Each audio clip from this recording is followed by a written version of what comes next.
आज हम बात करने वाले हैं 19 साल की लड़की जानवी कुकरेजा के मर्डर केस के बारे में। तारीख 31 दिसंबर 2021। दुनिया नए जोश और नए उत्साह के साथ नया साल का सेलिब्रेट करने के लिए तैयारी कर रही थी। मुंबई में रहने वाली जानवी के लिए ये तारीख कुछ ज्यादा ही खास थी क्योंकि इसी दिन उनका पापा का जन्मदिन था। इसके अलावा जानवी के कुछ बेहद क्लोज फ्रेंड ने एक पार्टी रखी थी। सब कुछ ठीक चल रहा था, लेकिन नए साल के पहले ही दिन लगभग 5 बजे जानवी के माता पिता के यहाँ कॉल आती है और सब कुछ चेंज हो जाता है। उस पार्टी में जानवी के साथ दिल दहला देने वाली घटना को अंजाम दिया गया था। जानवी के शरीर पर 48 गड्ढे निशान थे और उसके खोपड़ी, जबड़े और रीढ़ की हड्डी भी टूट गए थे। तो आखिर इस पार्टी में जानवी के साथ क्या हुआ था और इसका जिम्मेदार कौन था? ये कहानी मुंबई के खार इलाके में रहने वाली जानवी कुकरेजा की है। जैसा कि हमने आपको बताया, 31 दिसंबर को जानवी के पिता का बर्थडे था। इस मौके पर जानवी ने अपने घर में एक छोटी सी पार्टी रखी थी जिसमें जानवी के बचपन के फ्रेंड और पड़ोसी शामिल थे। इस पार्टी में शामिल होने वाले लोगों में से 2 लोग जानवी के काफी खास थे। श्री जोग धनकर और दिया बदलकर भी शामिल थे। जानवी के घर पर केक कटिंग लगभग 7 बजे हो गई थी। जानवी का एक और दोस्त था, यश आहूजा, जो खार में स्थित भगवती हाइट्स बिल्डिंग में रहता था। यश ने अपने दोस्तों के साथ नए साल की पार्टी के लिए भगवती हाइट्स बिल्डिंग में एक पार्टी रखी थी जिसमें जानवी कुकरेजा, श्री जोग धनकर और दिया पदलकर के साथ साथ कुल 15 लोग शामिल थे। इस पार्टी की शुरुआत लगभग 9 बजे शुरू होनी थी और 11 बजे अंत होनी थी। इसलिए घर पर से केक काटने के बाद जानवी कुकरेजा अपने दोनों दोस्तों के साथ यश आहूजा बिल्डिंग में आ जाती है। तब उसे पता चलता है कि पार्टी का टाइम बदलकर रात का 11 बजे कर दिया गया है। इसलिए जानवी अपने घर चली जाती है। घर पर कुछ देर रुकने के बाद जानवी 11 बजे पार्टी के लिए निकल जाती है और वहाँ पहुँचकर अपने दोस्तों के साथ एंजॉय करने लगती है। ये पार्टी 1 बजे खत्म होनी थी, लेकिन ये पार्टी कुछ देर तक चल जाती है, इसलिए जानवी अपने घर नहीं जा पाती है। लेकिन उसका पिता उसे लगभग 1:30 बजे फोन करते हैं, लेकिन उसका फोन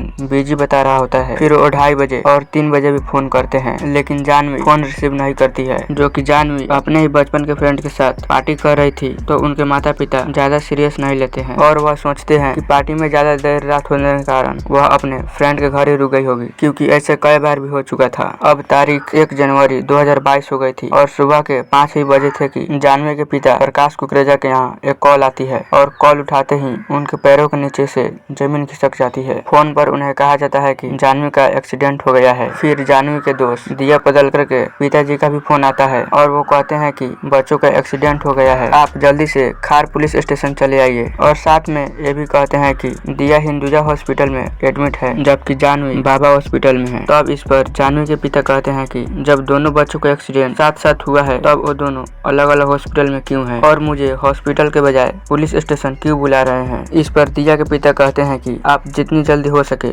उतनी जल्दी पुलिस स्टेशन चले आइए। इतना सुनकर जानवी के पिता प्रकाश कुकरेजा खार पुलिस स्टेशन जाते हैं। यहाँ उनको ऐसी जानकारी दी जाती है कि उनके पैरों तले से जमीन खिसक जाती है। उन्हें बताया जाता है कि आपकी बेटी जानवी की मौत हो गई है। वह भगवती हाइट्स बिल्डिंग के ग्राउंड फ्लोर पे मरी हुई पाई गई है। ये वही बिल्डिंग थी जहाँ पर रात में पार्टी हुई थी। ये बात सुनकर जानवी के माता निधि कुकरेजा भी भागती हुई हॉस्पिटल जाती है, जहां जानवी की लाश रखी गई थी। इसके बाद कागजी कारनामा करके जानवी के लाश को पोस्टमार्टम किया जाता है और फिर बाद में जानवी के लाश को अंतिम संस्कार के लिए उनके माता पिता को सौंप दिया जाता है। जानवी के अंतिम दाह संस्कार के बाद उसके माता पिता के मन में एक बात बहुत ज्यादा खटकती है कि इस पार्टी में जितने भी लोग शामिल हुए थे वे सभी तो बेहद ही करीब वाले दोस्त थे। इसके बावजूद भी ना ही कोई जानवी मरने के अंतिम संस्कार में ही आया और ना ही किसी ने कॉल करके तसल्ली भी दी। अब जानवी के माता पिता को शक होने लगता है कि जानवी को जरूर ही किसी ने मारा है। इधर पुलिस भी इस केस का FIR दर्ज करके इसकी जांच करने लगती है। इस जांच में कई दिमाग हिला देने वाले खुलासे होते हैं। पुलिस सबसे पहले पार्टी में मौजूद लोगों की बयान लेनी शुरू कर देती है। उस पार्टी में जशना आहूजा भी शामिल थी। पुलिस के पूछताछ से जशना आहूजा बताती है कि ये पार्टी भगवती हाइट्स बिल्डिंग के 8th फ्लोर के छत पे हो रही थी और उस पार्टी से हटकर दिया और जानवी दोनों एक कोने में बैठे हुए थे। जशना के बयान के मुताबिक श्री जोग धनकर वहाँ बैठकर जानवी को किस कर रहा था। इसी बीच दिया उठकर श्री जोगधर के बगल में रखे हुए मैट्रेस पर सो जाती है। इसके अगले ही पल श्री दिया के साथ इंटीमेट हो जाता है। श्री जोग धनकर की यह हरकत देखकर जानवी को काफी गुस्सा आता है। इसी पर श्री जोग धनकर, दिया और जानवी के बीच कहासुनी शुरू हो जाती है और जशना आहूजा के बयान के मुताबिक जानवी किसी दूसरे से फोन पर बात कर रही होती है और रो रही है। अब पुलिस ये पता लगाने में लग जाती है कि जानवी आखिर इतनी रात को किससे बात कर रही थी, क्या बात हो रही थी। थी। पुलिस की जांच पड़ताल से पता चलता है कि जानवी 1:40 पर अपने एक फ्रेंड पढ़ा लिखा नेहरूला को फोन किया था। वह पुलिस को बताती है कि जानवी ने उसे फोन करके श्री जोगधनकर और दिया के बारे में बताया था। पंडलिका के अनुसार जानवी को श्री और दिया की यह हरकत अच्छी नहीं लगती है और वह साथ में ये भी कहती है कि वह दोस्त के तौर पर दिया और श्री जोगधनकर को खोना नहीं चाहती है। इसके बाद जानवी फोन काट देती है। इसी बीच 2:20 पर पार्टी में मौजूद कुछ दोस्त जब घर जाने के लिए नीचे आते हैं तब उनकी नजर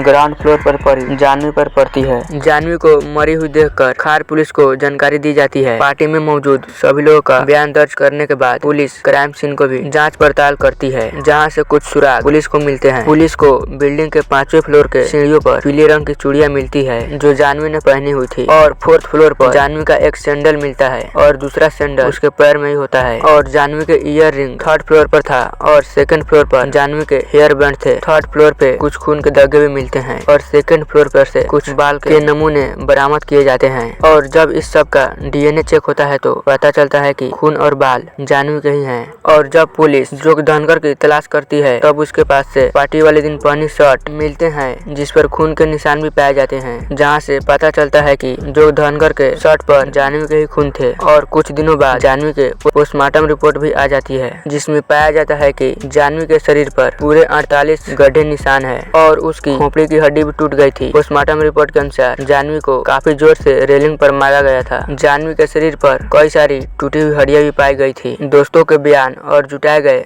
सबूत के आधार पर पुलिस श्री जोगधनकर और दिया को ही जानवी के हत्या का आरोप दर्ज करते हुए इस केस को आगे बढ़ाती है। उसके बाद कुछ और सबूत जुटाकर उन दोनों को गिरफ्तार भी कर लिया जाता है और इस केस के पुलिस तेजी से जांच करते हुए अप्रैल महीने में ही 600 पन्ने का चार्जशीट तैयार कर ली थी। चार्जशीट के मुताबिक जानवी की मौत एक्सीडेंट से नहीं बल्कि उसे बड़ी ही बेरहमी से मारा गया था और जानवी के मारने की केस किसी और पर नहीं बल्कि जानवी के बॉयफ्रेंड श्री जोगधनकर और उसकी बचपन की फ्रेंड दिया पदलकर पर लगाई गई थी। पुलिस ने इन्वेस्टिगेशन के दौरान पता चला कि जानवी को श्री जोगधनकर और दिया ने पहले बड़ी ही बेरहमी से मारा और फिर 2nd फ्लोर से ही इसको धक्का दे दिया। पुलिस के मुताबिक हत्या की वजह लव थी। जानवी के दोस्तों के अनुसार श्री जोगधनकर और जानवी एक दूसरे से प्यार करते थे और दूसरी तरफ श्री जोगधनकर और दिया पदलकर भी आपस में प्यार करते थे। इसलिए पार्टी के दौरान जोगधनकर जानवी को पहले किस करता है और फिर उसके बाद दिया के साथ भी गलत हरकतें करने लगता है। ये बात जानवी को अच्छी नहीं लगती है और इसी बात को लेकर इन तीनों के बीच झगड़े शुरू हो जाते हैं। ये झगड़ा 8th फ्लोर से शुरू होता है और नीचे आते आते हाथापाई में बदल जाता है और पुलिस के बयान के मुताबिक 5th फ्लोर पर आकर इन तीनों के बीच हाथापाई की नौबत आ जाती है और इन तीनों के बीच हाथापाई शुरू हो जाती है। इसी बीच जोगधनकर और दिया जानवी के सिर को पकड़कर रेलिंग पर जोर से मारते हैं और उसके बाद नीचे ग्राउंड फ्लोर पर गिरा देते हैं, जिससे जानवी की बहुत ही दर्दनाक मौत हो जाती है। और जब जानवी के लाश को नीचे के फ्लोर पर उनके दोस्त देखते हैं तब वो भी सबसे पहले श्री दिनकर को ही फोन लगाते हैं क्योंकि उन्हें मालूम था कि श्री जोगधनकर जानवी के बॉयफ्रेंड है। और पहले बार तो जोगधनकर फोन नहीं उठाता है और कुछ समय बाद फोन उठाता है तो जानवी की मौत की खबर सुनकर भी समान ही हरकत करता है। पुलिस जब दिया और जोगधनकर को गिरफ्तार करके उनसे पूछताछ करती है तब वो इसके बारे में इनकार करती है